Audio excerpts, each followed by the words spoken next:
Tarmoq kuzatuvchilari Buxoro viloyati mas'ul boshqarmasi xodimlari tomonidan jamoat transportida harakatlanayotgan 7 ta yo'nalishimiz mavjud bo'lib, bu yo'nalishda 80 ta avtobus xalqimiz xizmatini beminnat bajarib kelyapti. Bugun siz bilan ko'rib o'tadigan yo'nalishimiz birinchi sonli yo'nalish bo'lib, bu yo'nalishimizda 14 ta avtobus harakatlanadi. Undan xalqimiz xizmatiga uzoqni yaqin qilib kelyapti. Bunda elektron to'lov tizimi orqali to'lov qilishlaringiz mumkin. Bunda naqd pulda 3000 so'm to'lasalaringiz, elektron to'lov tizimida 2000 so'm to'laysizlar.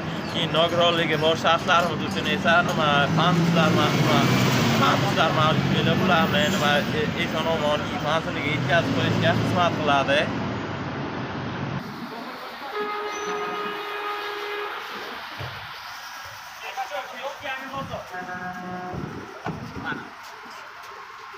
Rahmat olun, poyezdingiz uchun.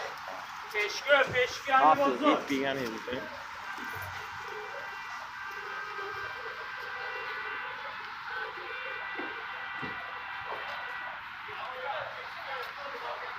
Orqali to'lashlaringiz mumkin. Ana aytib o'tganimizdek, 2000 so'm bo'lib hisoblanadi. Naqd pul bilan to'lov qilganingizda, shoferdan chek olishni unutmang. Avtobusimizning umumiy sig'im hajmi 10 hisoblanib, undan 22 tasi o'tirib ketish uchun mo'ljallangan, 2 tasi nogironligi bor shaxslar uchun qo'yilgan. Avtobusimizda chiqishga qiynalmasliklaringiz uchun nimalar mavjud? Ko'tarib bemalol foydalanishingiz mumkin. Buning borish masofasi 15-3 km hisoblansa, qaytish masofasi 13-41 km hisoblanadi. Har 10 daqiqada avtobusimiz harakatlanadi. Xalqimizni uzoqni yaqin qilish uchun. Telefonlar bor, bu safardan telefon qilaverasiz, sho'may.